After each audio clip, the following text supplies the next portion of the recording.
Mahalaga po yan, alam po natin kung ano po yung gantimpala na tatamasahin or tatamuin ng isang mananakbo. Okay, isa po natin. Heavenly rewards are neglected subject. Kadalasan po, na ito pong tagumpay, mayroon po itong gantimpala, at itong gantimpala na ito, na kadalasan po na binabaliwala ng maraming tao. Ano po yung gusto nilang gantimpala? Gantimpala dito lamang po sa lupa. Like for example, yung gantimpala po ni Carlos Yulo, yun po yung mga gusto nating gantimpala. Gantimpala ni Manny Pacquiao, ni Mayweather, nila Kobe Bryant. Yan po yung mga gusto nating gantimpala. Pero mostly, the neglected subject of rewards is the reward that coming from our God. Yung po tinatawag na heavenly reward, which is, it is eternal reward. Amen. We speak more homes here than in heaven. As pinagtutuunan po natin yung magpagtayo tayo ng tahanan po dito sa lupa, kaysa po yung magtayo po tayo ng tahanan doon sa langit. Amen. Kaya nga kung mapapansin po natin, we are absent of the things on heaven,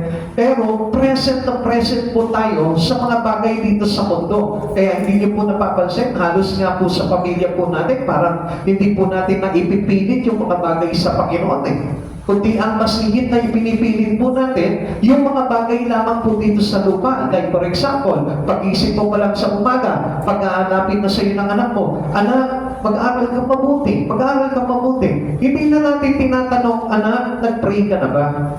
Anak, mag-pray ka muna bago pumasok sa school. Hindi natin tinuturo yun, kundi ang focus po natin palagi ay sa mga bagay na tatamasahin lamang po nila dito sa mundo na ito. We talk of security, nest eggs, and promotions, but not of eternal reward. Minsan singit na lamang po yung kaligtasan Minsan sasabihin na lang sa iyo ng nanay mo, magbago ka na para maligtas ka. Tapos, another, bubuno na naman yun mga ilang taon bago na naman mabanggit sa iyo ng nanay mo yun.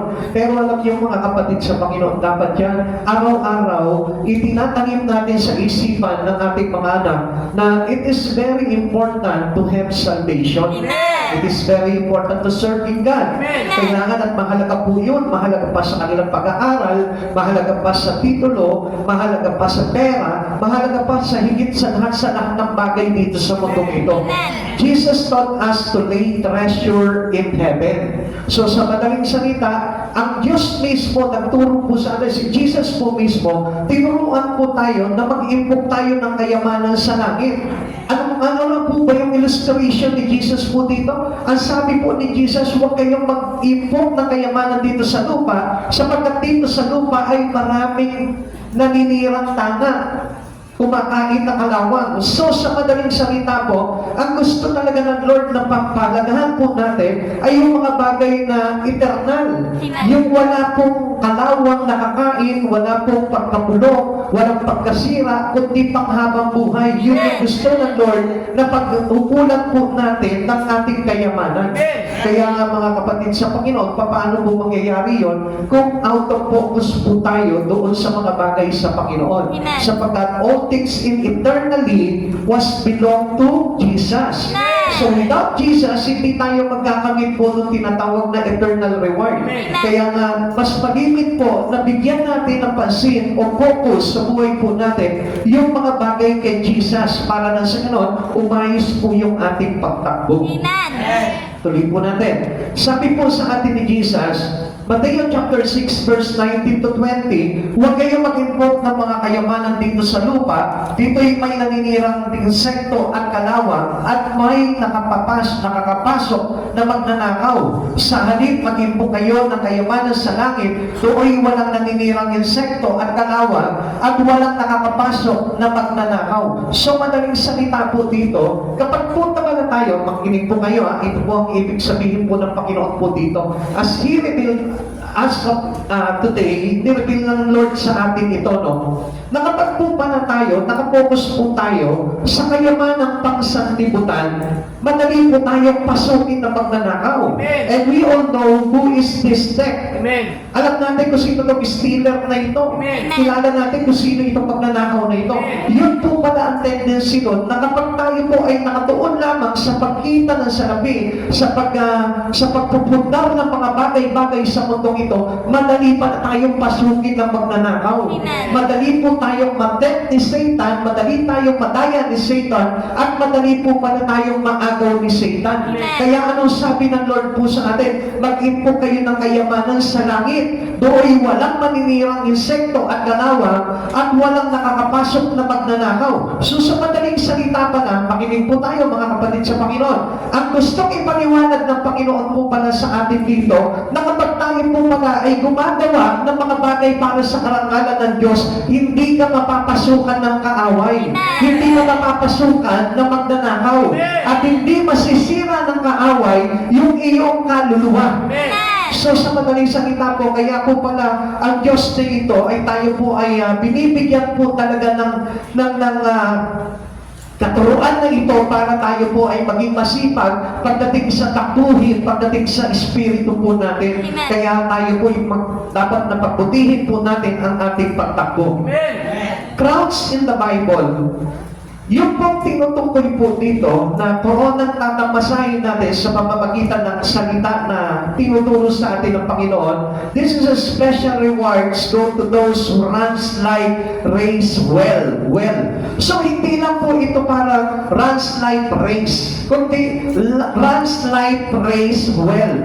Ibig sabihin, mayroong binibigyan ng galing, pinagsisikapan, pinagbubuti yung kanyang pagtakbo, at hindi lang basta-basta kumatakbo mga kapatid sa Panginoon. Dahil kapag hindi natin pinagsikapan yung pagtakbo po natin, ay talagang madadapa po tayo. Kaya ang gusto po talaga ng Lord, yung mga tatanggap po talaga ng gantimpala ng corona, ng putong ng corona, na kung saan maglalagay po sa atin sa buhay na walang hanggan, yung magaling talagang tumakbo. Yung talagang mahusay talagang tumakbo, at hindi po yung tinatakbuhan ng Diyos. Amen? Liwanagin lamang po natin, ano po? Hindi po yung tinatakbuhan ng Diyos, kundi pinagsisikapan niya yung mga bagay na kanyang ginagawa para sa Panginoon. Hindi lang basta po gumagawa po yun, no? Para malaman po natin, hindi lang basta nagsisimba yan, hindi lang basta nakikinig ng salita yan, kundi pinag-iinaman niya. He runs the life race well. So, yun po palagi yung dapat na gagawin po natin. Kaya nga kanina, tinuturo ko po sa inyo kung paano po talaga mag-praising, mag-worship pagdating sa Panginoon. Dahil mostly, marami po ako nakikita na Kristiyano po ngayon until now, hindi pa rin po talaga marunong pagdating po sa pagsamba sa Panginoon. Why? Because they neglect all things in God. Akala po nila, sapat na nakakapasok po sila sa isang church. Akala nila ganun po yun, nagbababaan na sila ng Espiritu ng Lord. Lagi natin tatandaan, we seek for the presence of God. And not the presence of God will seek us. Kasi hindi po tayo ang hahanapin ng presensya ng Lord kundi tayo ang dapat na maghanap sa presence ng Lord. And once na hinanap po natin yung presence ng Lord with all our heart, meaning we run life's race well, ang ibig sabihin nun, with all our heart. Pinagsisikapan natin na hanapin natin ang Panginoon sa buhay po natin. Kaya nga dapat matutunan po natin. Huwag po kayo magpupuri sa Panginoon na parang nakatulala. Huwag po tayo magpupuri sa Panginoon na bumupulong-pulong lamang. Amen. Kundi dapat pagsikapan natin na talaga mai-voice out po natin, mai-cry out po natin talaga yung pagsamba natin sa Panginoon. Para na sa ganon, mahugot po natin pababa yung presensya ng Lord para po tayo datingan. Ang lagi po mga Kristiyano, Lord, I want to experience your presence. Gusto nila maranasan yung presence ng Lord. Pero, yun, kapag pinaranas na ng Lord na presensya niya, wala na nangyayari. But what we need to decide is, we need to stay on His presence. Lord, I want to stay in your presence. Not to experience only the presence of God. Kaya nga, hindi po tayo gumagaling Kaya hindi nga po tayo lumalago. Kaya hindi po tayo nagkakaroon ng pagiging mature pagdating po sa Espiritu ng Diyos at hindi nasusunod yung mga bagay sa Panginoon because pinabaliwala lamang po natin yung nararanasan natin sa Panginoon. Amen. Now, what's involved in this race and what are its reward? Ano po ba yung kailangan na kasama po dito sa takbuhan na ito? At ano po ba yung mga gantimpala na ito na tatamasahin po natin? Makinig po kayo para na sa ganon, hindi lang po yung basta uupo lamang po tayo dyan and then wala pa rin po mangyayari po yan. Lagi po natin tandaan, ang Diyos po ay talagang Diyos po na nagtuturo. And He wants every Christians to learn. Amen. Not only gathering the truth or sabihin po natin na parang nag-iipon lang tayo ng kaalaman pagdating sa Panginoon, but we need to learn more. Amen. Kailangan na matuto tayo na mainam. At yung mga natututo, gusto ko po na malaman po ninyo, yun po yung mga nagsasabuhay. Amen. Yun po yung nag-a-apply. Amen. At hindi lamang po yung isang nakikinig lamang. Sapagkat yung nakikinig, mostly, hindi po natututo po yan. Kundi yung nakikinig na nagsasabuhay. Yun po yung natututo. Pansinin nyo, sige. Mga kapatid, kahit sa eskwelahan, makinig ka na makinig sa teacher mo, pero hindi mo naman talagang pag-aaralan at hindi mo i-apply yung mga bagay na natututunan mo, hindi ka matututo. Amen. Kailangan po ng aplikasyon pagdating po doon sa mga bagay na yun. O sige, halimbawa, ikaw mag-a-apply ka ng trabaho. Sabihin mo, Nay, mag-a-apply ako ng trabaho. Eh, hindi ka naman umaalis ng bahay. Diba? Hindi ka naman naghahanap ng trabaho. Ibig sabihin, you put some action. Doon sa mga natutunan mo, lagyan mo ng action ng pagsasagawa ng mga bagay na yun. Para na sa ganon, magkaroon po talaga ng katotohanan yung mga bagay na natutunan mo. Okay, what's involved in this race and what are its reward? Unang-una, tingnan po natin about doon sa mga kalahok. The participants in the race. Ito po yung mga kasali dito sa takbuhan na ito. Tayo po lahat po yan. Tayo yung mga kasakalahok dito sa takbuhan na ito. 1 Corinthians chapter 9 verse 24. Alam ninyo ang mga kalahok sa paligsahan ay tumatakbo lahat. Ngunit iisa lamang ang magkakamit ng gantimpala. Kaya pagbutihin ninyo ang pagtakbo upang kamtan ninyo ang gantimpala. Now, kung tatanungin natin, paano yun, Pastor? Paano kung halimbawa si Sister Mary ang lang po yung manalo sa takbuhan? Hindi, kailangan lahat po tayo. Actually, yung mga kalahok, tayo po yung kalahok, pero hindi tayo yung magkakalaban. Ang akala po natin yung talagang literal na takbuhan, kailangan ako yung manalo, ako yung umabot sa finish line, bahala sila sa buhay nila kung mahuli sila. Hindi, tayo po yun. Tayo po, yung kumbagay, parang tayo yung kalahok at meron po tayong ibang kalaban sa takbuhan. Hindi yung katabi mo, hindi ako, hindi tayo lahat na nandito ang magkakalaban, kundi meron po tayong kalaban. Mamaya makikita po natin kung sino po yung kalaban po natin. Those who enter this race must begin at the starting point. Kailangan doon ka muna sa simula mag-umpisa. Huwag kang tatakbo na nandun ka na agad sa gitna. What does it mean to us? There is a beginning in Christian's process. In Christian's life, we need to go into the process. Kailangan nandun tayo sa proseso ng ating Panginoon. And what is this? The starting point here? Our faith. We start in faith in God. We start to have faith in God. Yung tayo po mismo, magkaroon muna tayo ng pananampalataya sa ating Panginoon. Hindi makakatakbo ang isang kalahok sa ating Panginoon sa takbuhan pagdating sa Panginoon kung tayo po yung walang pananampalataya. Kaya mapapansin niyo po, di ba? Marami po na mga Kristiyano po ngayon umaayaw sa labanan. Marami po na talagang pinanlalamigan. Alam niyo kung bakit? Kasi they didn't start from their faith in God. Amen. Faith in self, yes. Nananampalataya sila sa sarili nila, pero hindi talaga sa Lord. Kasi yung pananampalataya sa Panginoon ay kakaiba ng pananampalataya sa sarili. Kaya nga marami po nagsasabi, basta ako nag-church ako, okay na ito. Pananampalataya lamang po sa sarili po yun. Amen. Dahil hindi lamang po doon nagtatapos yung pong labanan. Amen. Starting point pa lamang po yun. Amen. Doon pa lang tayo maging start ng takbuhan. Kaya marami pong proseso ang Panginoon para tayo po yung maghatakbo ng mag-inam. Amen. Kaya pagbutihan po natin yung pagtakbo po natin. Ano po ba yung faith na ito na tinatawag po dito? We cannot be saved without faith in God. Amen. Kaya nga kahit na anong ginagawa po ninyo ay hindi magbubunga ng kaligtasan kung wala ka talagang totoong pananampalataya sa Lord. Amen. Tingnan po natin yung sinabi po sa Aklat ng Gawa 16:31. Sumagot naman sila, sumampalataya ka sa Panginoong Yesus at maliligtas ka, ikaw at ang iyong sambayanan. Kapatid sa Panginoon, bakit nadamay yung kanyang sambayanan? Kasi sa pagtakbo po natin, nadadaanan po natin yung ating pagmahal sa buhay. Amen. Sa pagtakbo natin, madadaanan natin yung ating mga kaibigan. Sa pagtakbo po natin, madadaanan natin yung maraming tao na kung saan sila po yung nanonood sa atin bilang tayo yung mga kalahok. Kung mapapansin po ninyo sa takbuhan, pakinig po kayo dito, sa takbuhan, hindi pa pwedeng walang nanonood. Amen.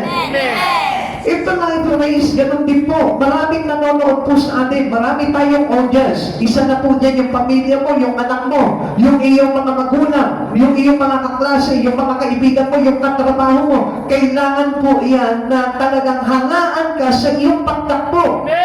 Paano kung halimbawa tumatakbo ka, panayat, dapa mo. Paglapas mo pa na sa starting line, nadapa ka na agad, gumulong ka na agad, tapos nag-ika-ika ka na, ayaw mo na.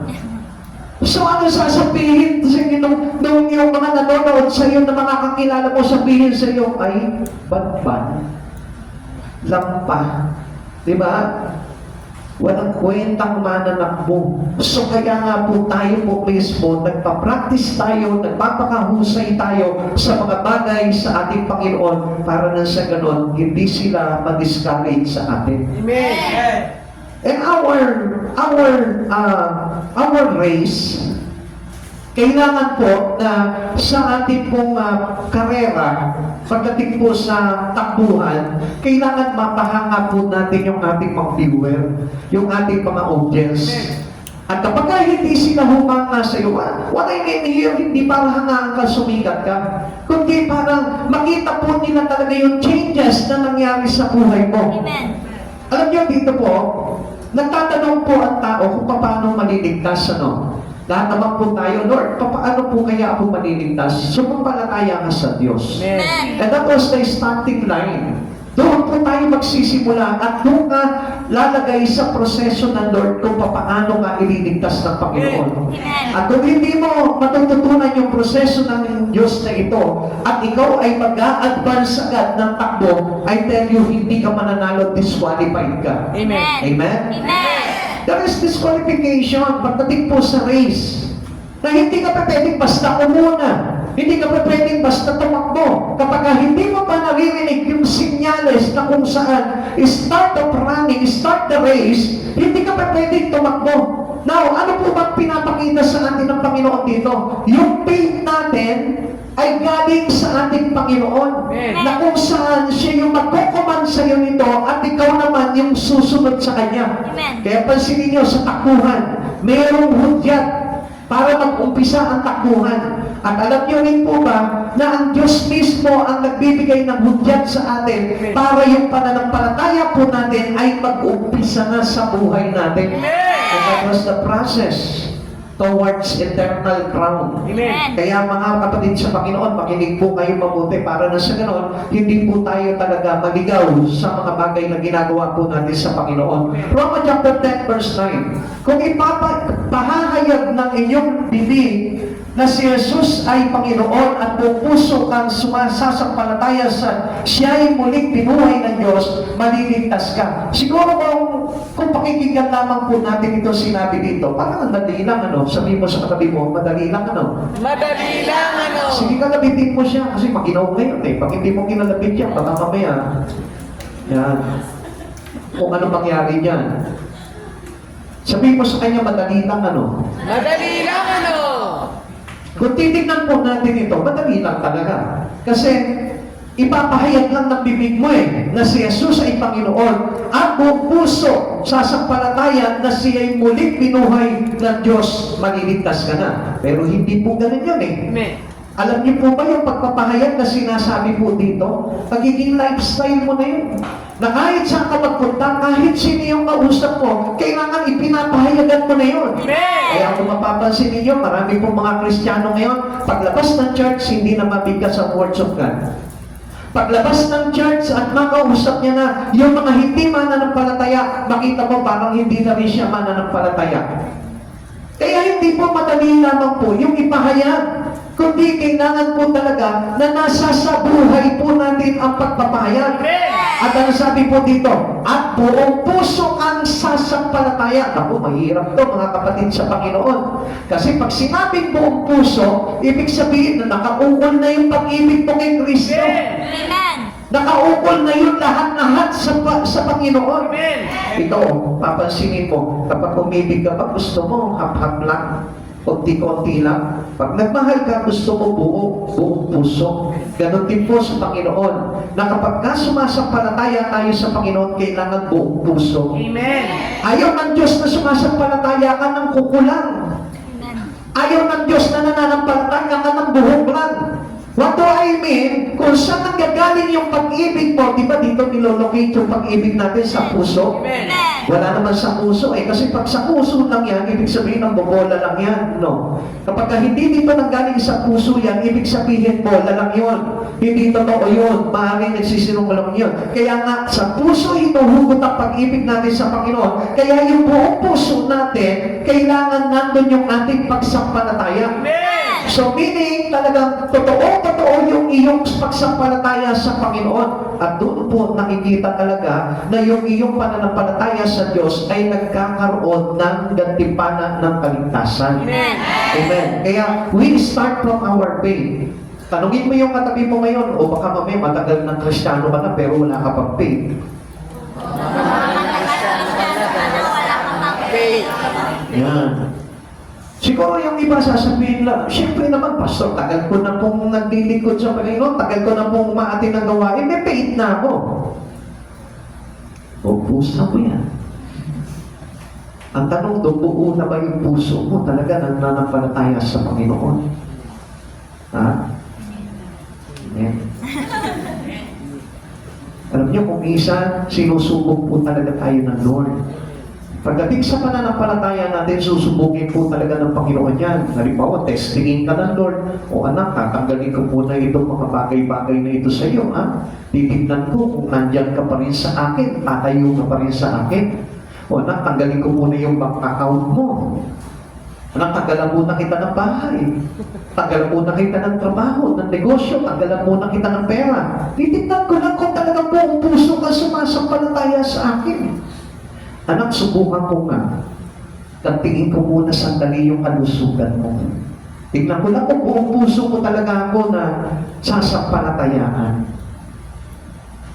Ganun po ba yung buong puso pagsampalataya natin sa Lord? Ang hirap na mag-amen, ano po? Kaya nga, we runs well. Kailangan na tumakbo tayo ng buong inam. At hindi po basta takbo lang. Amen. Kasi kung isa, madaya po tayo Walang kailangan dayaan pagdating sa takbuhan. Amen. Kaya nga po, kahit nasa paligsahan, hindi po tayo pwedeng mandaya. Amen. Kundi, we may be disqualified. Amen. Hindi tayo tatanggapin bilang talagang mahusay na kalahok, kundi yung talagang mahusay na kalahok ay talagang parehas na tumatakbo. Amen. Hindi nandadaya. Kaya nga sa paglilingkod sa Panginoon, walang dayaan. Amen. Ba, nakikita niyo yung iba, ako, umuulan ngayon, hindi muna ako mag-church. Diba? Nandadaya yun. Ay, hindi mo na ako magbabasa ng Bible. Nandadaya yun. Kaya nga mga kapatid sa Panginoon, tayo naglilingkod ng buong inam at hindi paglilingkod lamang na kung saan may nakakakita lamang. Amen. Kundi ang paglilingkod po natin talaga buong puso na talaga mag-overflow talaga sa puso mo yung iyong pagsampalataya sa Panginoon. Na makikita mo yan, kahit punong-puno ng problema yan, makikita mo talaga nakataas pa rin ang kamay niya at punong-puno pa rin ang gana sa Panginoon niya. Amen. Not everyone is in the race for heavenly rewards. Ayan. Tignan niyo po mga kapatid sa Panginoon. Usually, marami po talaga na nandadaya pagdating sa takbuhan o pagdating sa pagdating sa paglilingkod sa Panginoon. Bakit? Kasi kung minsan kasi, saan ka ba naman nakakita ng takbuhan na may shortcut? Di ba? Parang yung kay Pagong, tsaka yung kay kay Conejo. Natandaan niyo po kayo yung laban ni Pagong tsaka ni Conejo? Di ba? Mandaraya ito si Conejo no? Kaya nga, hindi po siya nagwagi. So, sa madaling salita po, tayo po, walang shortcut pagdating po sa paglilingkod sa Panginoon. We start on our faith, which is the starting point of our run. Doon tayo nag-uumpisa ng takbo, and then, ipaprocess ng Lord ngayon yung ating pamumuhay pagdating sa paglilingkod sa Panginoon. At ano po ba yung mga bagay na yun? Tuturuan tayo ng Lord. And we need to learn from it. Kailangan na matuto tayo sa Panginoon at hindi tayo pwedeng gumawa ng paraan para tayo ay manalo sa pamamagitan lang ng sarili po natin. Kundi kailangan nandun tayo, sumusunod tayo doon sa rules ng paligsahan, which is, sino po ba yung ruler? Ang ating Panginoon. Siya yung gumagawa ng alituntunin sa ating pagtakbo at hindi tayo po yung gagawa. Kaya kung napapansin po natin, marami po mga Kristiyano, sila yung gumagawa ng kanilang mga rules pagdating sa pagtakbo. Maaaring pipiliin nila yung tatakbuhin lang nila. Maaaring sasabihin nila, okay, ako 10 meters lang ako. At yung iba naman 20 meters, yung iba 50 meters, yung iba naman 100 meters, yung iba, iba-iba. Kaya nga, alam niyo po yung sinasabi ni Pablo dito, sinusubin niya yung kanyang sarili. Dahil hindi kailangan na masunod yung kanyang sarili, kundi yung rules ng takbuhan ang kailangan masunod. Kaya kung mapapansin natin, marami po talagang Kristiyano sa panahon po natin ngayon, hindi talaga sumusunod sa tamang rules ng ating Panginoon. Mas nasusunod yung gusto nila pagdating po sa kanilang paglilingkod sa Panginoon. Alam niyo po ba, pagdating po dito, marami po kasi na mga Kristiyano ngayon, hindi naman po talaga nakapokus doon sa tinatawag na heavenly rewards. Kaya hindi nila pinapahalagahan yung rules ng Panginoon. Yung tuntunin ng Panginoon pagdating sa ating takbuhan. Kaya nga mga kapatid sa Panginoon, kapag ka heavenly rewards, yung talagang target mo na makamit na gantimpala, I tell you, susunod ka doon sa rules ng Panginoon. At iingatan mo na ma-disqualified ka.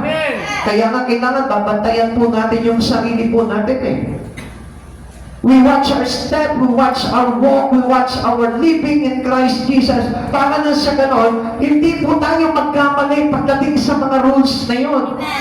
Amen. Kaya nga sabi po dito, the wanting of the earthly rewards brought us in hell, running for material things. Ganun po pala yan, mga kapatid sa Panginoon. Kaya pala sabi talaga ng Lord, huwag kayong mag-impok ng kayamanan po dito.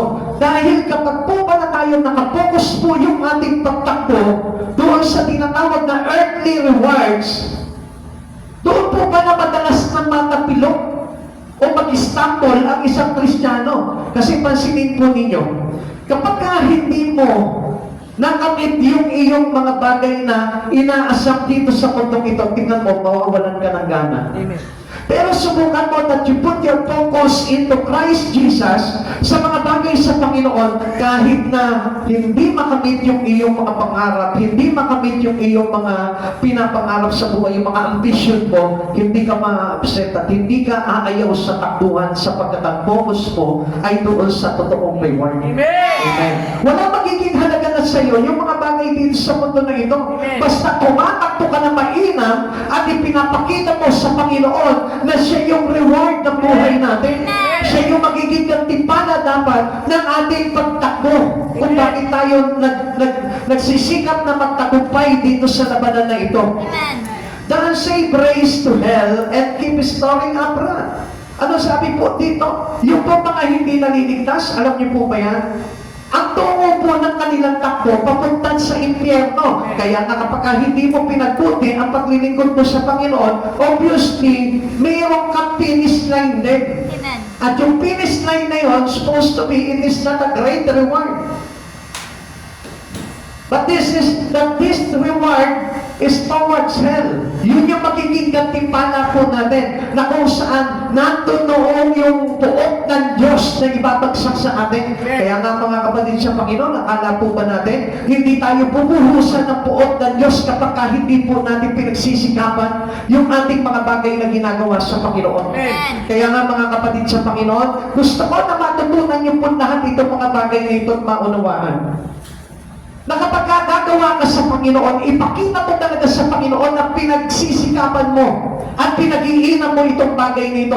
Dahil, ano sabi dito? The unsaved race to hell and keep storing up wrath. So, sa madaling salita, ano maghihintay sa iyo? Yung poot ng Diyos. Amen. Kaya nga masarap nga po na pag-inaman Masarap na paglingkuran ng todo ang Panginoon.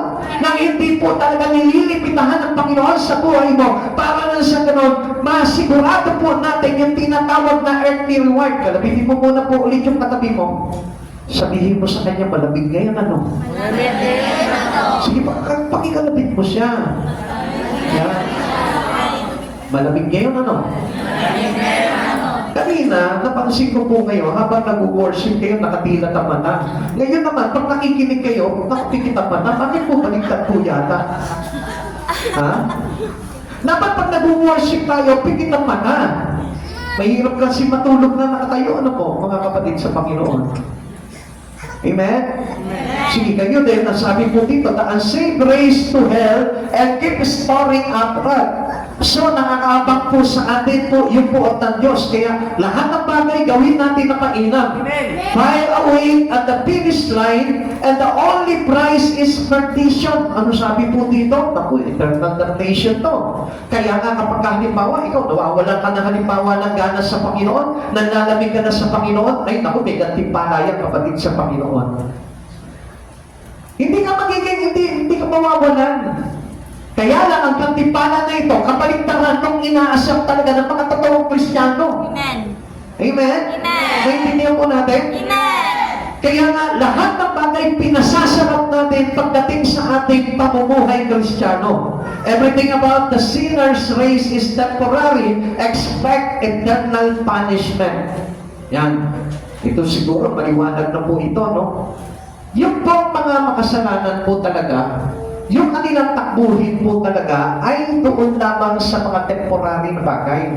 Panandalian lamang. Kaya nga nakikita nyo po, no, libak na libak po sila sa pagpapayaman, pagkakamit ng mga bagay-bagay na kung anong mga bagay dito na talagang pinapangarap ng tao. Doon lamang nakapokus yan. And I tell you, mayroon po tinatawag na eternal punishment yan. Ako, pastor, baka naman hindi ganon. Gusto mong subukan, sige, manatahili ka sa ganyan. Ang nagtuturo po sa atin dito is God. Amen. So alam natin po na ito pong Biblia ay hango po sa Espiritu ng ating Panginoon. Amen. Kaya nga, tinuturo po sa atin ng Panginoon po dito na kapag ang isang tao nag-focus na po siya doon sa tinatawag na temporary race in life, I tell you, ang kapalit po dito is eternal punishment. Amen. Kaya medyo hinay-hinay lamang po mga kapatid sa pagkita. Hinay-hinay lamang po sa mga pangarap natin sa buhay po na ito. Hindi masarap, hindi po masama na mangarap po sa mundong ito, pero dapat mas higit na pangarapin mo ang Panginoon sa buhay mo. Kaya nga, run well. Kailangan na tumakbo tayo sa labanan na ito ng pinag-iinaman. Ngayon, kapatid, tignan nyo ha. Marami po sa atin, kung mapapansin po natin, tayo po ay mga masisipag sa trabaho natin. Amen. Sino po dito yung mga masipag sa trabaho? Ako, hindi na makakataas ng kamay yan. Sigurado po yan. Masipag sa trabaho, pero sino naman po dito yung masipag sa gawain ng Panginoon? Maglingkod sa Lord. O di ba, it is a prayer. Kaya nga pinakita ng Lord dito, where does the reward came from? To those people, sabi niya dito, to those people who runs life well. Diba? Amen. Ano sabi ng Lord dito? Doon sa mga tao, sa mga naglilingkod, na tumatakbo ng ubod ng inang. Amen. Amen. Amen. Kaya kung mapapansin natin, kapatid, kung nagtatrabaho ka, masipag ka sa trabaho, masigit na sipagan mo ang paglilingkod mo sa Panginoon para na sa ganon, hindi eternal punishment ang tanggapin mo, kundi yung eternal crown, the rewards of God sa atin. Yung buhay na walang hanggan. Hindi naman po mahirap yung mga bagay na yun eh. If you manage your time, hindi po mahirap po yun. Sapagkat ang Diyos naman din po ang gagawa po ng paraan doon eh. Kung si Moises niya, ginawa niya ng paraan, hinati niya yung dagat eh. Yung pa kayang oras mo na. Kaya huwag mo sasabihin na busy ako sa trabaho ko, busy ako sa pamilya ko, busy ako sa mga bagay na ginagawa ko. And then kapag ka inilagay mo na yung buhay mo sa kabisihan sa mundong ito, ayan na yung kasunod po nito. Expect eternal punishment. So, kahit pa hindi ako magawa ng masama? Yes. Hindi mo pinagbutihan yung mga bagay sa Panginoon eh. Kasi ang gusto talaga ng Lord talaga, yung makita niya talaga na ang kanyang mga lingkod ay talagang pinagbubuti. Kaya nga, at the end of this race, ano sasabihin sa inyo ng Lord? Well done, my good and faithful servant. Amen? Amen. Kayo bilang mga masisipag sa inyong mga trabaho, hindi po ba kayo pinupuri ng inyong mga namumuno sa inyo? Sige nga, tingnan po natin. Hindi. Ay, walang kwenta yung mga boss ninyo. Pagka ganoon. Yung totoo, di ba pinupuri kayo? Masipag ko naman. Hanga ako sa iyo sa mga trabahong ipinapakita mo. Ang dami mong kliyente na ipasok dito. Very good, very good. Meron ka sa aking bonus. Yeah? Ganon po yung mga boss natin. Kaya ngayon sasabihin sa inyo ng Lord. Kung halimbawa nakikita ng Lord, Sunday ka na. Tapos sa ibang araw, hindi ka na makita sa paningin ng Panginoon. So ibig sabihin, paano ka magkakaroon ng bonus sa Lord? Amen? Mahirap po ano? Amen. Kaya nga pinagsisikapan po natin itong labanan na ito. Amen. Tumakbo tayo ng buong inang para Amen. sa ganon, matapos po natin itong race na ito. Amen. Sabi dito, those who have been born again are in life most important race. Pag born again ka na, ito na po yung pinakamahalaga na takbuhin ang buhay po natin. Hindi na mahalaga yung mga nabagay sa paligid po natin. Rewards await every believers at the finish line. Tandaan mo, kapag mainam ka tumatakbo sa ating Panginoon, gusto ko malaman mo at the end of the finish line, makikita mo mayroong pinakamagandang reward na tatanggapin ka. Amen. The finish line is at the judgment seat of Christ. Pagka humatol na ang Diyos sa buhay mo, ano sasabihin niya? Well done, my good and faithful servant. Dala-dala niya yung putok na korona sa iyo. Amen. Yun po yung pinakamasarap doon eh. Yung luluhod ka ba sa harapan po ng Panginoon? At habang nakaluhod ka, pinuputungan ka ng korona ng kaligtasan. Amen? At hindi ba yung pinapahata ka sa mga anghel at itatakot ka pabalik doon sa impyerno? Palit sa Panginoon, isipin mo yung bagay na yun. Kaya nga dito pa naman po, sa buhay natin dito, pinag-iinaman na po natin yung ating mga ginagawa pagdating sa Panginoon. Amen. Pag-inaman mo, hindi sapat na nakikinig lang tayo ng salita ng Diyos. Kailangan, we must be part of this race. Kailangan kasama ka tumatakbo. Walang isa man sa atin dito na magiging parang audience lang. Amen. Manonood ka lang. Ibig sabihin nun, still not converted into Christ. Amen. Kaya nga dapat sumabay ka na sa takbuhan. Pag nakita mo yung hudyat na tumunog na, tumakbo ka na ng buong ilang, paglikuran mo na ng buong sikap ng Panginoon. Amen.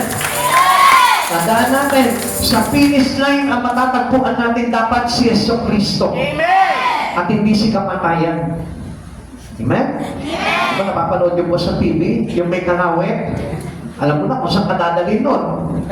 Amen? Amen. Saan ka dadalhin nun? Yerno. Yung. Kaya kaingat po tayo doon ano po. Amen. Amen. Basahin po natin Pilipos chapter 3 verse 14. Nagpupunyagi ako patungo sa hangganan upang makamtan ang gantimpala ng pagkatawag sa akin ng Diyos sa pamamagitan ni Kristo Jesus ang buhay na nasa langit. Ang sabi niya po dito, nagpupunyagi ako patungo sa hangganan. Kaya nga wala siyang inaaksaya. Pinagsisikapan niya, pinagbubuti niya, pinag-iinaman niya, sinisikap niya yung mga bagay pagdating sa Panginoon. Sapagkat ito yung pagkatawag natin Kung bakit ka nandito ngayon, tinawag ka ng Panginoon. At sa pagtawag natin sa Panginoon, dapat buong inang po natin ginagawa yung mga bagay niyo. Katulad na lamang po halimbawa, nakikinig ka ng salita ng Diyos, tapos hindi mo pa pinag-iinaman yung pakikinig mo. Hindi mo pa inuunaw at iniintindi yung mga bagay na tinuturo. Pagkatapos po nito, napapaniwala lamang po natin. At alam niyo po ba kung ano yung nire-neglect mo? Yung ano yung pinapaniwala mo? Yung pong tinatawag na crown of salvation. Para sinasabi mo, ayoko niyang crown of salvation na yan. Kaya nga hindi ako nakikinig ng words of God Because the words of God can brought us and to have this reward. Yun yung maglalagay sa atin para tanggapin po natin itong gantimpanan ng Diyos na ito. Amen. Ito po yung rules. Ito po yung alitutunin, yung words of God na marami madalas tinatanggihan. Na kung mapapansin po natin, yung pong words of God ay patuloy po na binabaliwala ng mga tao. At hindi po nila alam, ito po yung maglalagay po sa kanila ng tagumpay. Dahil ito po yung basihan This is the rules of God. At hindi ka makakatakbo na mahusay kung wala po yung salita ng Diyos. Kaya nga kapag nakikinig po kayo ng salita ng Diyos, huwag mong babaliwalain ang salita ng Diyos dahil yung salita ng Diyos, yun yung magsasabi sa iyo kung paano ka tatakbo na mainam. Amen. Amen? Amen. Amen. Sabi pa ng Hebreo chapter 12 verse 1, kaya nga dahil napapaligiran tayo na napakaraming saksi, tanggalin natin ang anumang balakid at ang kasalanang kumakapit sa atin. Buong tiyaga tayong tumakbo sa takbuhin na sa ating harapan. Ano ngayon yung dapat na harapin ngayon po natin? Ito pong pag-inamin natin na makaabot po tayo doon sa hangganan ng takbuhan. Now, how are you doing in this race? Ano po ba yung ginagawa mo para dito sa labanan na ito? Tumatakbo ka ba ng punong-puno ng galit? Tumatakbo ka ba ng punong-puno ng problema? Tumatakbo ka ba ng punong-puno ng alalahanin sa mundong ito? Come on, kapatid sa Panginoon, walang manlalaro na hindi kondisyon. Amen. Kaya nga lahat ng mga kasali sa mga patimpanak, sa mga kalahok sa labanan, lahat po sila kinokondisyon. Even the boxer, the basketball player, the volleyball player, the tennis player, even the one who ran in the race. Amen. Kinokondisyon ang kanilang katawan. Dahil halimbawa, let's say, problemado yung tao, lalaban po ng karera ng takbuhan. Paano siya makakapag-focus sa kanyang pagtakbo kung siya'y balisak sa kanyang mga problema? Kaya nga kapatid sa Panginoon, dinilimot lahat ng alalahanin sa buhay. At pinagtutuunan po natin yung mga bagay sa buhay po natin. Kaya nga sabi dito, dahil napapaligiran tayo ng napakaraming saksi, tanggalin na natin anumang balakid at ang kasalanang kumakapit sa atin, even the sin Amen. can be hindered in our running. Amen. Amen. Kaya nga kapatid sa Panginoon, gusto ko po na malaman po ninyo, ang tanong ng Lord po sa atin, how are you doing in this race? Ano ba yung ginagawa mo? Ano ba yung iyong preparasyon para dito sa takbuhan na ito? Kapatid, sabi ko nga po kanina sa inyo, hindi tayo ang magkakalaban. Dapat tayo lahat ay magwagi sa labanan. Dahil ang kalaban natin sa takbuhan, sino? Ang kalaban natin ay ang problema. Ang kalaban natin ay yung kawalan. Ang kalaban natin yung alalahanin. Ang kalaban natin higit sa lahat ay walang iba kundi si Satanas. Amen. That he puts you into sin. Nilalagay ka sa kasalanan para hindi umayos yung takbo mo. Nilalagyan ka ng anger, nilalagyan ka ng bitterness, nilalagyan ka ng upset, nilalagyan ka ng depressed, ng lahat ng pangit na bagay para hindi ka makatakbo na maayos. Amen. Because He wanted you to be paralyzed and not to run anymore. Kaya hindi nyo napansin, marami pong mga Kristiyano hindi na makatakbo na maayos. Amen. Why? Kasi napatid na po siya ni Satan. At alam naman po natin that this enemy in our race, hindi po siya parehas. Dadayain ka niya. Iisahan ka niya, mandaraya siya. And He has no rules in that race. Amen. Wala siyang sinusunod na instruction. Sapagkat ang gusto niya po talaga ay paggain at guluhin yung takbuhan ngayon para hindi ka umabot doon sa finish line. Amen. And I tell you one thing, focus on that line. Amen. Kaya sabi ni Pablo, I press toward the mark. Pinipilit niya at sinisikap niya na marating yung hangganan ng takbuhan. Amen. Yun ang kailangan na focus po natin. Never to retreat. Amen. Huwag tayong susuko, huwag tayong aayaw sa labanan. At talagang isang magaling na mantatakbo, ang isang mahusay na kampyon, ay lumalaban at hindi po umaayaw, hindi tumitigil, hindi sumusuko. Dahil na mapaligiran pa po siya ng maraming problema sa buhay, maraming katunggali, maraming kalaban na madadaya, hindi po siya uurong sapagkat He fixes eyes into the finish line. And at the end of the line, He sees Jesus. Si Jesus yung nakikita niya. Ikalawa, the prize at the end of the race. Sabi ko nga po sa inyo if we fix our eyes into the finish line, you can see Jesus. Amen. Never sees those who are around you. Huwag mo titignan yung katabi mo. Kasi pag tinignan mo yung katabi mo at nakita mo halimbawa natutulog, ikaw din mahahawa ka. Kapag halimbawa tinignan mo yung ugali ng isang kapatiran, matitisod ka at hindi ka natatakbo. Amen. Kapag tinignan mo yung kapulaan ng church mo, I tell you, hindi ka makakatakbo na maayos. Amen. Ang tignan mo, yung po doon sa end of the race. Kailangan maabot mo yung tali na kung saan nakalagay finish line. Amen. 1 Corinthians chapter 9 verse 24 to 25. Alam ninyo ang mga kalahok sa paligsahan ay tumatakbong lahat. Ngunit iisa lamang ang nagkakamit ng gantimpala. Walang iba, kundi tayo po yun Iisa lang po tayo dito. Kaya pagputihin ninyo ang pagtakbo upang kamtan ninyo ang gantimpala. Verse 25. Lahat ng manlalarong nagsasanay ay may disiplina sa lahat ng bagay upang makamit ng isang gantimpalang panandalian lamang. Ngunit, hindi tayo ganun Ngunit ang gantimpalang hinahangad natin ay panghabang panahon. Tingnan niyo po dito sa mundo, yung mga manlalaro, disiplinado. Amen. Sila Pangyo, disiplinado sa training. Sila Yulo, disiplinado sa training. Sila Mayweather, sino ba ba? Sila King James, si LeBron James, mga disiplinado po sila sa training po nila sa paglalaro. Bakit? Kasi ginagawa nila ito para masigit sila umusay at maging kampionado po sila. Amen. Sapagkat ang target po nila ay magkamit po ng gantimpala. Tingnan niyo po yung mga tao na yun Ang hinahangad po nila panandali ang gantimpala lamang. Subalit nag-train pa rin sila ng buong sikap. Tayo, mga kapatid sa Panginoon, bilang mga naglilingkod sa Lord, bilang mananampalataya ni Kristo, ayaw natin magsupil sa sarili, ayaw natin mag-train, ayaw natin magkondisyon, ayaw natin na pagsikapan yung ating pagtakbo, sapagkat alam niyo po ba, mga kapatid sa Panginoon, masigit pa yung gantimpala na dapat tapuin natin kaysa sa kanila dahil tayo, eternal rewards yung nakaabang po sa atin. Hindi po temporary lamang. Kaya nga uulitin ng Panginoon po sa atin, temporary rewards. Ano sabi niya po dito? Maraming naninirang kalawang.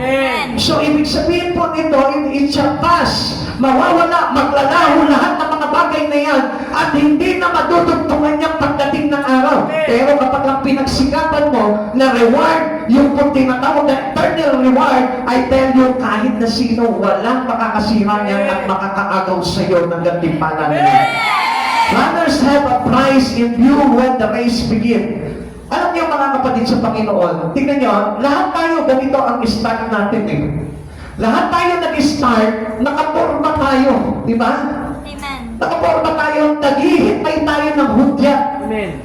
At kapag yung hudyat na yun, na sinabi sa iyo ng Lord, maglingkod ka sa amin, start na yung paglilingkod lingkod mo dapat. Amen. Amen. Amen. At dapat kapag na-start na yung iyong paglilingkod, ang ating point of view na ngayon, nandun na doon sa finish line. Amen. The starter sees himself breaking the tape at the finish line. Yun na po dapat na kailangan naman ilagay natin sa focus natin. Yung mapatid ko yung tape ng finish line na yun. Amen. Yung iba, hindi eh. Maraming Kristiyano ngayon eh. Pagdating sa kalagitnaan, umaayaw, umaatras, tumipigil, humihinto, tumigive up, isinusuko, binabaliwala yung kanyang calling pagdating sa Panginoon. Kaya nga hindi nila talaga consistently na mapaglingkuran ng Lord. Why? Kasi hindi sila nakatingin doon sa tape of finish line. Dapat sa umpisa pa lang ng takbo mo, yun na ang tingnan mo. Huwag ka nang titingin sa paligid mo dahil hindi ka magwawagi talaga. Sabi ng Lord sa atin, ang nag-aararo ng palingalingan, hindi magiging kalugod sa Kanya. Amen. Kaya nga mga kapatid sa Panginoon, once we serve God, huwag mo nang tingnan yung mga bagay sa paligid mo. Huwag mo nang tingnan yung kakulangan mo, yung kawalan, o kung anumang bagay na problema mo. Ang tingnan mo si Jesus at the end of the line. Amen. Yung maabot mo. Ang sabi niya po dito, hindi ko, the starter sees himself breaking the tape at the finish line. Ano yun? Nandun pa lamang siya sa starting line. Nandun po yung finish line. At ang kanyang focus na ay mapatid niya yung finish line na yun. Di ba nakikita nyo doon na, sa end of the line, meron pong mahabang tali, napapatirin po din na yun. At alam niyo po ba kung ano po yung dapat na ikat po natin pagdating para makarating po tayo doon? Ang dapat na ikat po natin dito is all about your life in Him. Ang hirap ng pastor. Yun yung puputulin natin tayo ng finish line. Amen. Kasi kailangan yung iyong katapusan ay mag-end kay Kristo at hindi mag-end dito lamang sa mundo. Amen. Kaya we got it that day in our life. Ang sabi ni Pablo, we press toward the mark, breaking the end of tape of death towards life eternal. Puputulin natin yung espiritu ng kamatayan na kung saan kailangan natin mapagwagian. Alam niyo po ba mga kapatid sa Panginoon, ulitin ko po yung sinabi dito, na kapag ang isang tao raw ay nakapokus sa mga yaman lamang sa mundong ito, earthly treasure, ang sabi niya gano'n, his life towards hell. Yun yung dapat na ikat po natin sa buhay po natin. Once we are being called to serve God, kailangan we are focused on Christ already. Amen. At yun po yung puputulin po natin, we must deny our life, ourselves. Amen. Kailangan na po natin i-deny yung mga bagay na pinag-uukulan lamang natin ang panahon sa mundo po ito. How temporary are the prices that most people seek throughout life? Kung papasingin nga po natin, di ba, nandun lang lahat ang focus ng tao sa mga temporary price lang Accumulated wealth has no value at life ends. Tandaan po natin yan.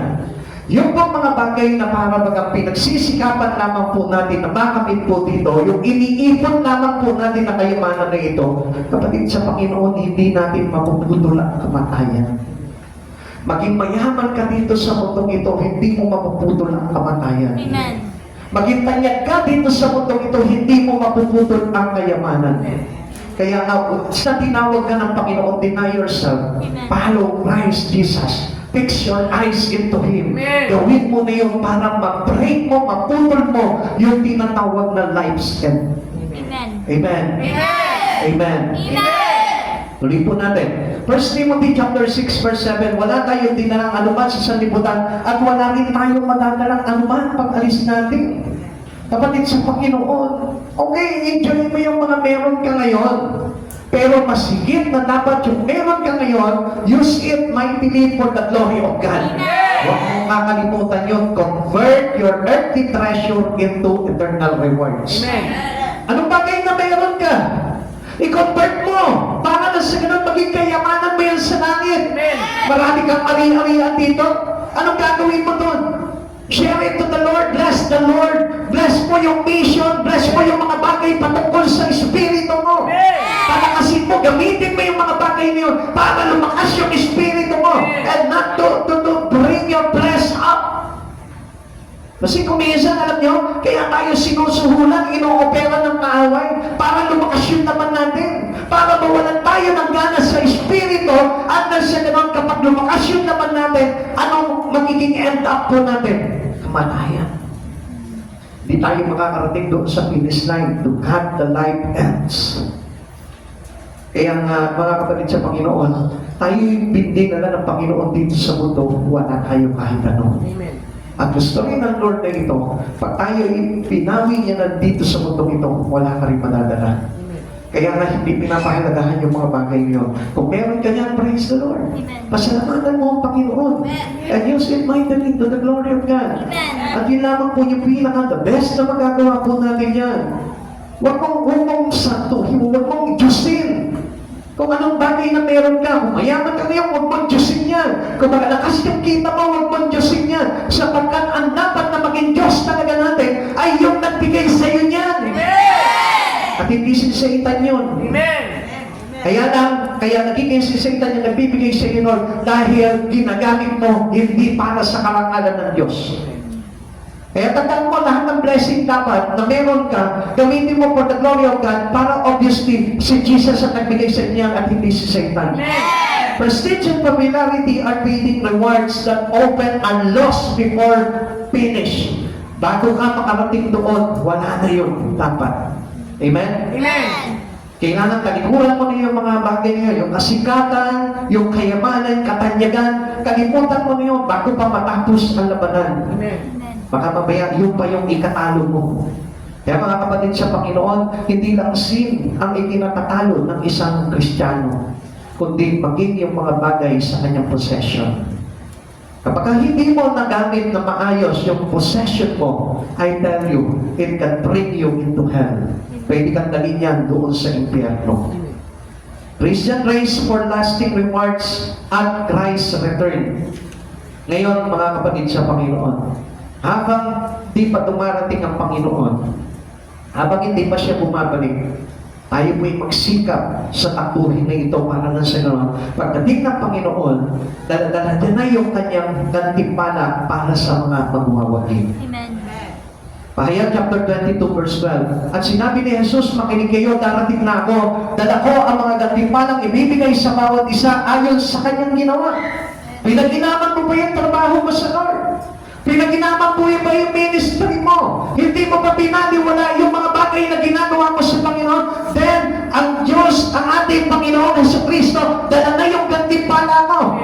Hindi mo ba inabato na yung iyong ministry? Hindi mo ba pinaniwala yung church mo? Hindi mo ba pinaniwala yung aral ng Diyos? Hindi mo ba pinaniwala yung calling mo? Then, umasa ka na pagbabalik ni Jesus, dala-dala yung iyong gantimpala.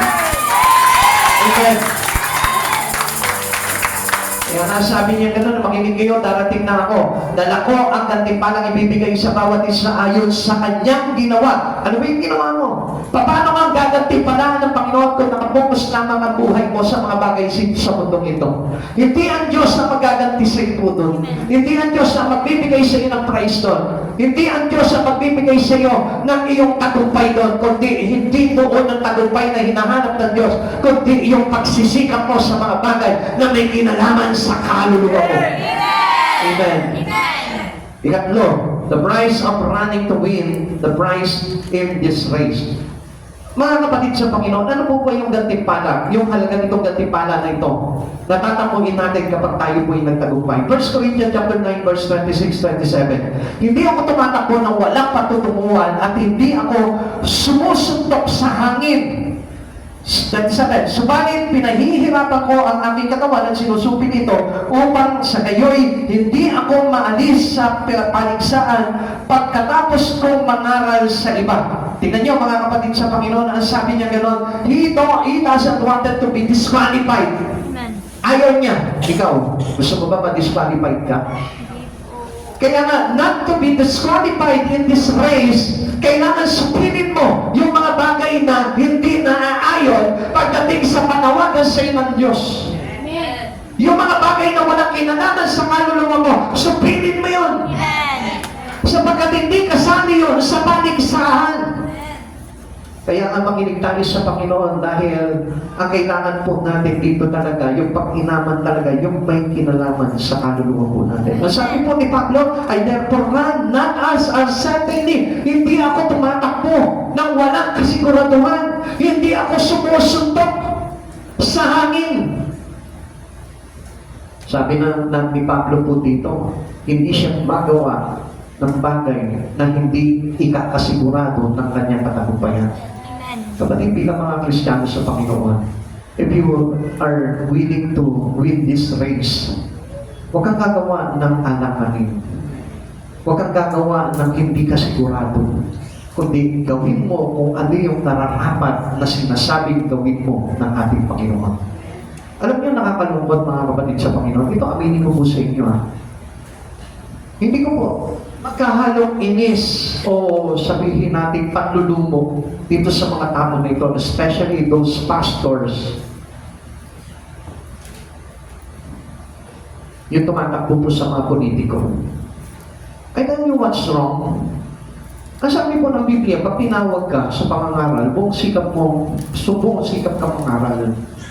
Now, kaya po tayo tinawag ng Lord is to become a fisher of man, not to become fisherman. Amen. Kung mapapansin po ninyo, hindi na po para sa atin yun eh. As a pastor, I tell you the truth, ang dami pa pwede tumakbo. Ipaubaya na natin sila. Kasi ang sabi ng Lord, feed my flock, sabi niya gano'n, pakainin mo ang aming tupa. Amen. Now, hindi tayo tinawag po dito para ano? Para mamuhay tayo, para makompromise tayo into the rules of the world. No, kapatid, nakakaawa itong mga tao na ito. Hindi nila alam kung ano yung masasapitan nila. Siguro, nire-relate nila, public servant ito, makakatulong ako sa tao. Not that way. Hindi sa ganong paraan. Gamitin mo yung panawagan sa inyo ng Panginoon at doon ka mag-minister sa tao. Hindi mo na kailangan pa. Maging mayor ka, maging kung ano ka man. Hindi na kailangan yun para makapag-minister ka ng tao. Reason na lamang po yun. It is a bad reason. Amen. And it is not a good idea for those people who called by God. Amen. Kaya nga mga kapatid sa Panginoon, pag-isipan niyo mabuti. Tingnan niyo, aminin ko po sa inyo. As a full-time pastor to this church, halos hindi ko pa nga po magampanan yun. Dapat nagampanan ko po sa inyo eh. Halos kung papansinin niyo nga po, marami po sa inyo na hindi ko pa po napapalago yung kanilang espiritu. And how much more kung halimbawa ako, naging politiko ko. Kung halimbawa, nanalo ako bilang isang lingkod ng bayan na ito. Paano ko pa po kayong matutulungan? Paano ko mababantayan yung inyong mga espiritu? And I want to dedicate my life upon my calling in God. Doon na lang eh. Okay na yun. Bahala na ang Lord sa akin. Hindi ko na kailangan. Tignan niyo po, paano pa po nila maasikaso yung ministry nila? Pastors, and then a businessman, and then what? A politician. Paano ba yung kanilang plans? Pwede naman siguro nila na i-endorse na lang yung ibang tao. Ngayon, kung gusto mo talagang tumakbo doon, yung mga tupa mo, ipaubayan mo na lang doon sa mga full-time na pastor. Kasi kawawa naman yung kasasapitan po nila. Kapatid, ito, let us open our eyes. Ikaw, gusto mo ba na hindi ka napupukusan ng pastor mo? To tell you the truth, come on, tell me. Sa inyo ba, niwala lang ba na hindi kayo natitignan araw-araw ng pastor nyo?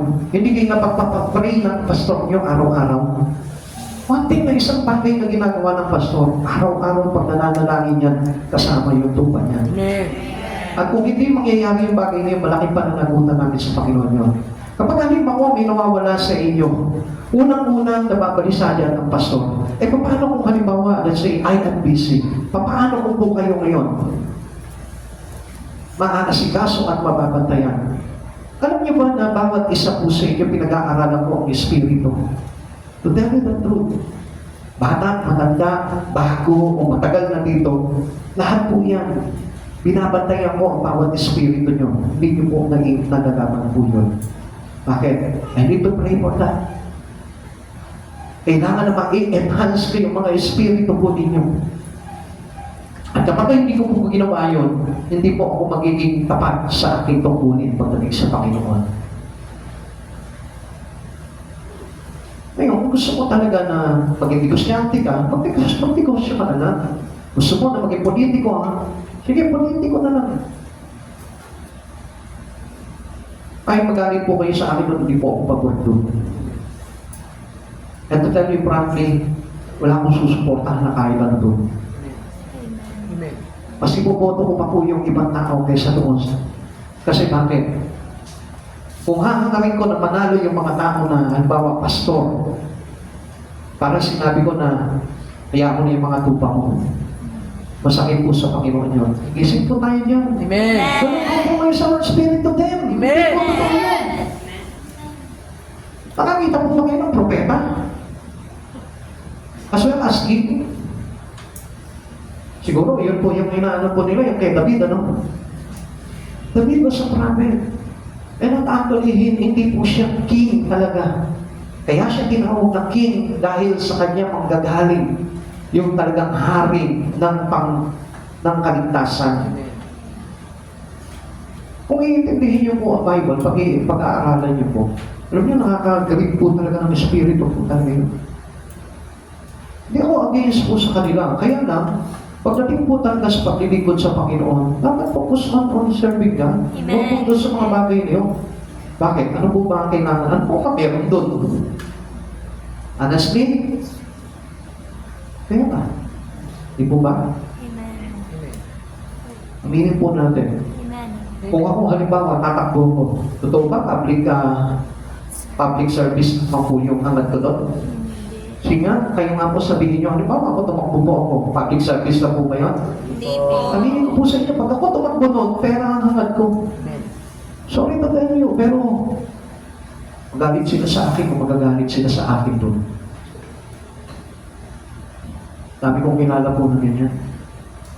Minsan pagtatakbo, ang sasarap bumati. Pagkatapos ng tumakbo, nanalo, o hindi mananalo, makikita mo dadaanan pa. O ano masasabi niyo ngayon? Tutuwa kayo. Then hindi kayo mga Kristyano pagkamayo kayo doon. Amen. Kaya kung binubuksan po yung isipan niyo doon, kawawa ang mga tupa. Amen. O di ba pag gano'n ang pastor ninyo, matutuwa kayo? Hindi po. Na hindi na mababantayan yung espiritu niyo. Hindi po. Kaya nga, pag-pray po natin, huwag silang manalo. Bakit? Kawawa naman yung mga tupa nila. Amen. Paano yung mga tupa nila? Ang daming mga magagaling na politiko dyan, huwag na natin pasukin po yun bilang mga naglilingkod sa Panginoon. Amen. Amen? Amen. Pagpurihin na lang natin yung mga politiko dyan. Mama, katulad po ni Mayor Gantilia. Mahusay ng mayor yan. Maganda po talaga yung ginawa niya. Kayo, saksi kayo, kung makatagalito po kayo. Amen. Now, magagaling na mga politiko yan. Di sila na bahala po doon. Amen. Bakit pa natin papasukan yan? Tayo, magaling tayo. Saan? Hindi ko alam. Saan tayo naging magaling? Basta ang alam ko lang, magaling tayo kasi pinili natin ang Lord sa buhay. Amen. At yun yung pinaka-best natin. Kaya nga, if we have the race, run it well. Amen. Tumakbo tayo ng buong sikap, buong inam. There was no doubt about Paul's intentions to win the prize. Alam niyo, sabi po ni Pablo, hindi ako sumusuntok sa hangin. Sinisigurado niya yung isang bagay na kung saan ay talagang sisiguraduhin niya na mayroong magbubunga ng gantimpala ng kaligtasan. He didn't have time or energy to waste. Hindi po siya nagsasayang ng oras, ng panahon, ng lakas sa mga bagay lang na walang kabuluhan. Kundi, he always gave or he spent his life for the glory of God's sake.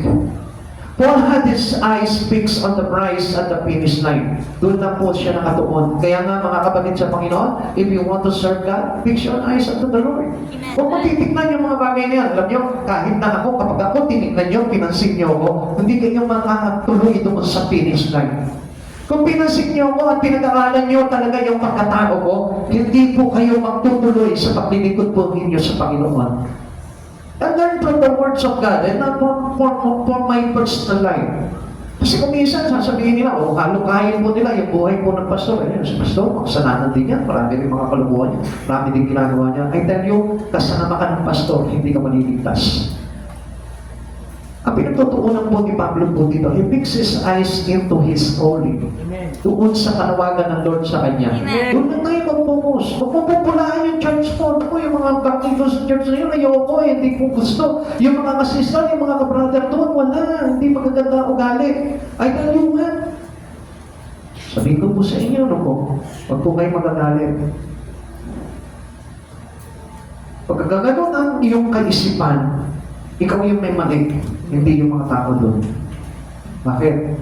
Di mo ba naiintindihan na kaya lumalapit yung mga tao na yan sa Panginoon dahil may problema sila sa Espiritu? Amen. Kaya ngayon, kung pupulaan mo, bawat isa na yan, I tell you, you're wrong. Mali ka, hindi mo naiintindihan. Kaya nga, fix your eyes into Christ Jesus. Because it is the price that we need to win. Siya po yung finish line na kailangan natin abutin sa buhay po natin. Philippians chapter 3 verse 13 to 14. Mga kapatid, hindi ko ipinapalagay na nakamit ko na ito. Ngunit isang bagay ang ginagawa ko habang nililimot ko ang nakaraan at sinisikap na marating ang layuning nais kong makamtan. Nagpupunyagi ako at patungo sa hangganan upang makamtan ang gantimpala ng pagkatawag sa akin ng Diyos sa pamamagitan ni Kristo Jesus ang buhay na nasa langit. Now, mapapansinin po natin dito, sino yung pinagtutuunan niya na makamit? Si Jesus. Amen. Hindi kung ano yung mga bagay, hindi yan. Not the titles, not the popularity, the fame, not all the things. Kundi ang kanyang pinagpupursigihan dito, yung makamit niya si Kristo na maglalagay sa kanya sa buhay na hahantong na nasa langit.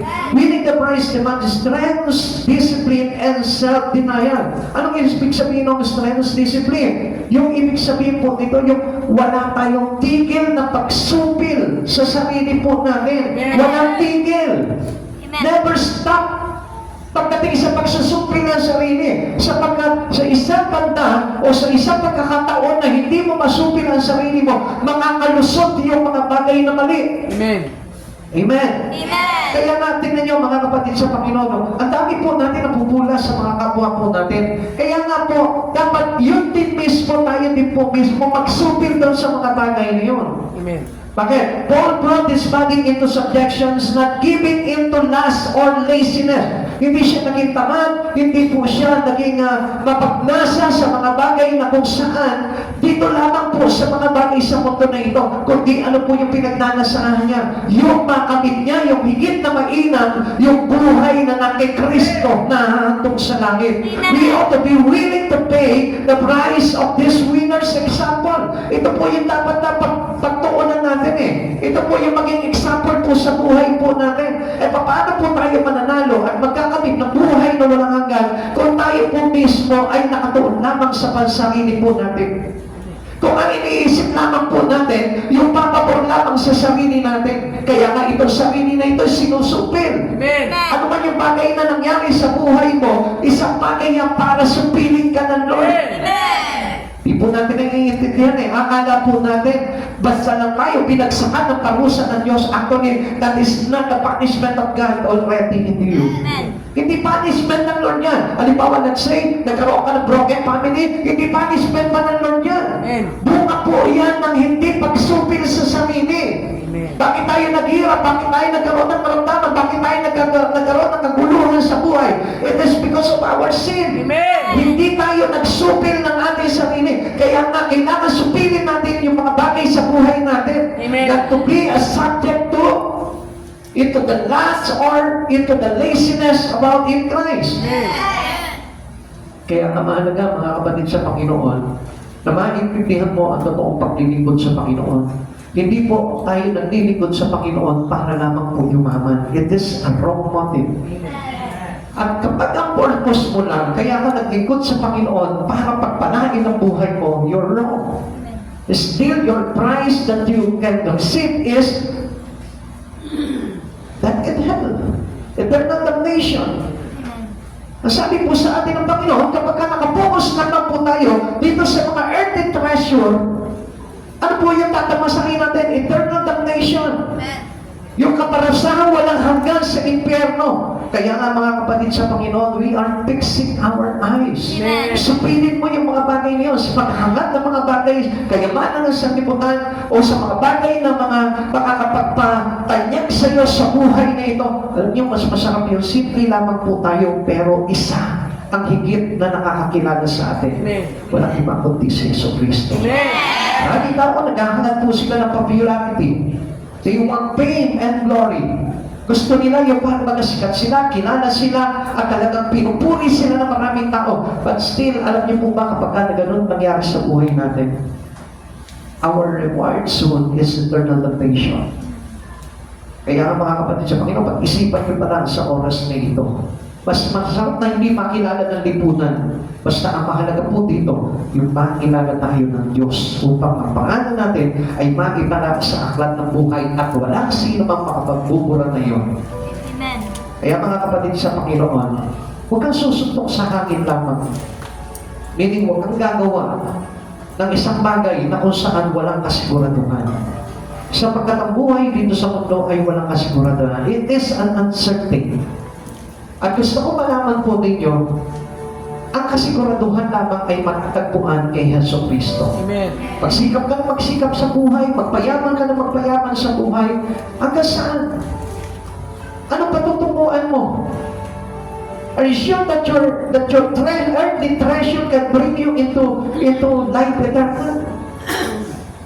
Makakasiguro po ba tayo na tatanggap po tayo ng buhay na walang hanggan? Kung mayaman ka dito, kung sikat ka dito, kung tanyag ka dito, kung marami kang pera dito, hindi yun ang maglalagay po sa atin sa ganap na kaligtasan pagdating ng araw.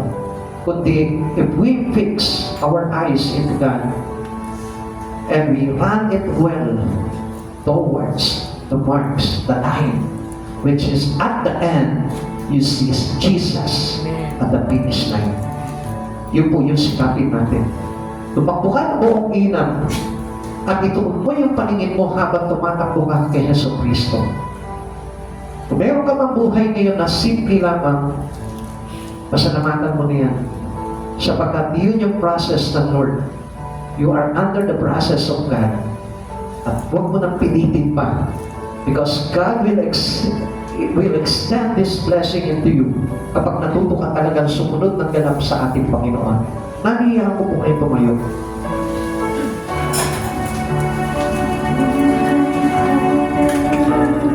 Siguro sa tingin po na marami, masarap maging mayaman. Sa tingin ng marami, masarap na maging tanyag. Masarap na maging sikat. Masarap na pinagkakaguluhan. Sa tingin ng marami, masarap na hinahangaan tayo ng maraming tao. Pero, gusto ko malaman po ninyo, mas maganda na iisa lamang ang humahanga sa atin. Iisa lamang ang kumikilala sa atin. Iisa lamang ang tumatanggap sa atin. At walang iba kundi ang ating Panginoong Jesucristo na kung saan maglalagay ng iyong pangalan sa aklat ng buhay. Kapatid, the more we live into the simple life, is the more we rest our simple living. Kapag simple lang ang buhay, alam niyo po ba na nababawasan yung dami ng kasalanan na magagawa mo sa mundong ito? Kapag nagkaroon ka ng contentment to live in a simple living, mas kukonti yung risk to take the chance to do sin. Kaya nga dumadami ang kasalanan dahil sa paghahangad ng tao na magkamal ng mga bagay, kapangyarihan, kayamanan, katanyagan sa mundong ito. Kaya naglalaban-laban ng mga tao. Kaya hindi magkasundo-sundo ang mga tao. Kaya nagkakainggitan ng mga tao. It is because of this fame of the world. It is the price of this world. At ang lahat ng mga bagay na ito ay hindi magbubunga ng buhay na walang hanggan. Pagpasalamat mo sa Panginoon kung anumang buhay na meron ka. Pagpasalamat ka sa Panginoon kung ikaw ngayon sa oras na ito masigit na kinikilala mo ang Diyos kaysa sa talabagay sa mundong ito.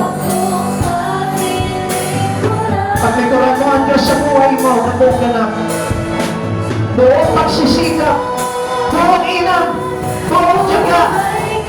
Never give up, God. Huwag mong isisuko ang Panginoon sa buhay mo. I tell you one thing, na kapag inilaban mo sa buhay mo ang Diyos nito, hindi ka magsisisi. Sapagkat nasa kay Kristo ang ganap na buhay na hinahanap ng tao. Nandun sa kanyang kaharian at wala dito sa mundong ito. Because the reward that we need to have is the reward that coming from Him. Paparating na si Jesus. Dala niya ang matiwala na ayon sa ating mga ginawa. Let us thank God into this freedom. Let us thank God that we see Him soon when He is coming. Pasalamat tayo sa Panginoon. Pasalamat ka sa Panginoon, maganda na buhay mo. Pasalamat ka sa Panginoon, maayos na kalagayan mo. And how much more, kung wala ka talaga sa mundo ito. Pasalamat ka sa buhay sa ating Panginoon. Malusog ka, wala kang karamdaman. Pagsikap ka sa takbuhan, sapagkat si Jesus ay namarap. Come on, let us worship God.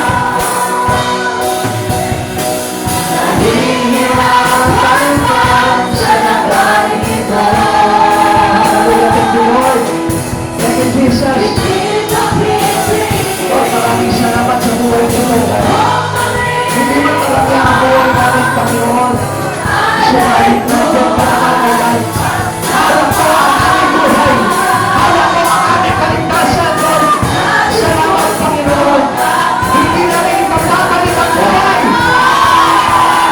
Palawalan sa iyo, isa sa mga buhay na wala sa iyo, Lord. Come on, people of God. Pasalamatan mo ang buhay mo dahil natin Kristo ka. Pasalamatan mo ang buhay mo dahil may kaligtasan ka. Pasalamatan mo ang buhay mo dahil malusog ka. Wala kang kalamdaman. Wala kang mabigat na problema. Thank you, Lord Jesus. Dahil simple ang buhay. Pasalamatan mo ang buhay dahil mayroon ang Jesus sa buhay mo. Yes, yes, yes, Lord. Hallelujah.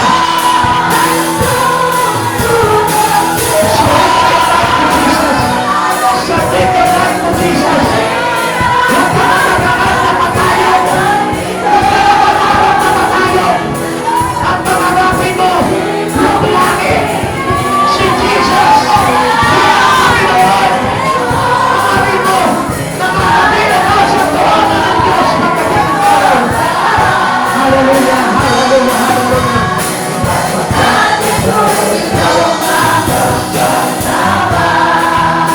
Pastor, kawitan po natin ang Panginoon.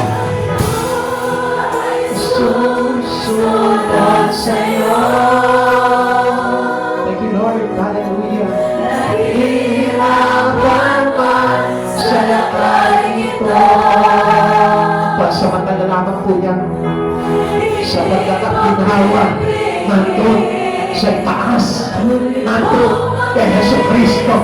Kahihirapan man ang damdamin mo, sinisikil mo ang kalooban mo. Pero I tell you one thing, pagdating ng araw, lulugtad ka, lulugsog ka sa kanya.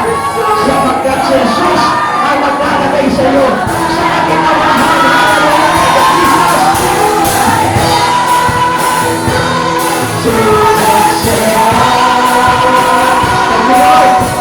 Salamat Panginoon, inuwan mo ang sunod sa iyong pangalan. Salamat Panginoon, pinasunod ang sarili namin, O God. Salamat Jesus, hindi na naigilog sa kanilang mga. Salamat Panginoon, gawin Diyos na kayo. Gawin Diyos na katulong sa Panginoon. Salamat Panginoon.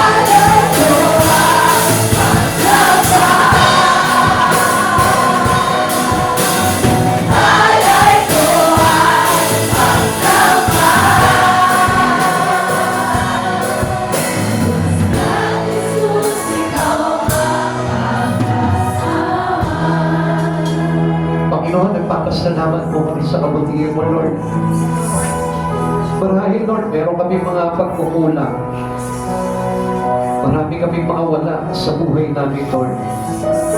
Subalit, nakikita lang namin pala yung mga material na bagay, Panginoon, na wala kami. Subalit, hindi namin nakikita yung maraming meron kami, Lord. Yung buhay na binigay mo sa amin, Panginoon. Yung protection, yung pag-iingat mo, Lord. Yung pagliligtas mo, Panginoon. Sino makakapagbigay dito sa isang tao, O God? Hindi namin namamalayan, meron pala kami nito, Panginoon. Kaya pala kami nandito ngayon. Dahil binigay mo sa amin yung kaligtasan. Na hindi tinanggap, Panginoon, na mga mayayaman sa mundong ito na hindi kumikilala sa iyo. Akala namin, Panginoon, masigit pa yung buhay nila kaysa sa amin, O Lord. Maraming tao, Panginoon, na iingit sa kanila. Mayayaman sila, maganda yung mga tahanan nila. Pero, Panginoon, hindi namin nakita. Mas maganda pala yung iyong nilalaan na tahanan para sa amin. Panginoon, sana makita po ito ng maraming tao. Hindi lang kami, Lord. Sana makita namin, Panginoon, na hindi lang pala pera ang kailangan ng tao, Lord, kundi yung aming pananalig sa iyo na maglalagay sa amin, Panginoon, upang makapiling ka namin sa buhay na walang hanggan. Panginoon, maraming salamat po, Lord. Ipinala mo po sa amin ang mga bagay nito na kung saan ibinihim po sa mga marunong ng sanlibutan ito, God. Sapagkat ang kaligtasan, Panginoon, ay ipinapahayag mo po lamang sa mga tao, Panginoon, na nagpapakumbaba sa iyo at patuloy na tumatanggap ng aral mo. Panginoon, maraming salamat sa kabutihan mo, Lord. Pagpalain mo yung mga kapatid namin na narito ngayon, Lord. Hayaan mo, Panginoon, na ano man yung mga bagay na wala sila sa mundong ito, Panginoon. Palitan mo po ito ng kaginawahan mula sa iyong malakitan, Lord. Palitan mo po ito ng kayamanan ng panlangit, O God. Amo, Panginoon, na maitala ang aming mga pangalan sa aklat ng buhay, O God. Upang balang araw, Lord, magsama-sama kami diyan sa iyong kalangitan, Lord. Magpupuri, magpiriwang ang awit sa ikaw. Pagpuri, pagsaba sa iyong dakilang pangalan, Lord. Salamat, Panginoon. You gave that reward already, Lord. Sa pagkatan, Lord, nandito pa rin kami sa harapan mo. Maraming salamat po, Lord. Hayaan mo, Panginoon, pagsikapan na po namin, Panginoon, ang aming pagtakbo. Hanggang sa finish line, Lord, ikaw yung aming aabutin, Panginoon, na magbibigay sa amin ng buhay na walang hanggan. Maraming salamat po, Panginoon. And I pray, O Lord, bless mo po ng iyong anak na narito ngayon. Panginoon, hindi lamang sa material na bagay, hindi lamang sa financial, kundi sa spiritual, Panginoon. Ang karunungan na nagmumula sa iyo, Panginoong Jesus. Maraming salamat po. Ingatan mo po kami sa aming mga O God, Lord, baluti mo po ng iyong banal na dugo, Panginoon, ang aming mga sasakyan, maging ang bawat isa sa amin, O Lord. Ilayo mo po kami, Panginoon, sa kapamakan. Ilayo mo po kami sa banta ng kaaway, O God. At patuloy na seryohan mo po kami, Panginoon, ng iyong banal na dugo, Lord. At di kami makakauwi sa aming mga tahanan, at kagalakan, at higit sa lahat, sagana sa Espiritu mo, Panginoong Jesus. Maraming salamat po, Panginoong Jesus. Pagpalain mo po ang church nito, Lord, sa katotohanan na nagmumula sa iyo, Panginoon, hindi sa mga baluktot na katwiran ng sanlibutan ito, God. Maraming salamat po, Panginoon, at inilagay mo po kami, Panginoon, sa katwiran mo, God. Salamat, Panginoong Jesus, ikaw ang Diyos na patuloy na mag-ating, Panginoon, sa panambahan ito at maging sa aming mga pamilya, O God. Maraming salamat po, Lord, sa iyo po namin ibinabalikan lahat ng ito. Pinagpapasalamat, pinagmamakampuni na ikaw ang Diyos na aming sasabay at pakailan, O God. Panginoon, walang iba, O God. Sa iyo po namin ibinabalik ang kapagyan karangalan. Sa tanging pangalan mo po lamang in Jesus' name. Amen and amen. God bless you all. God bless you all.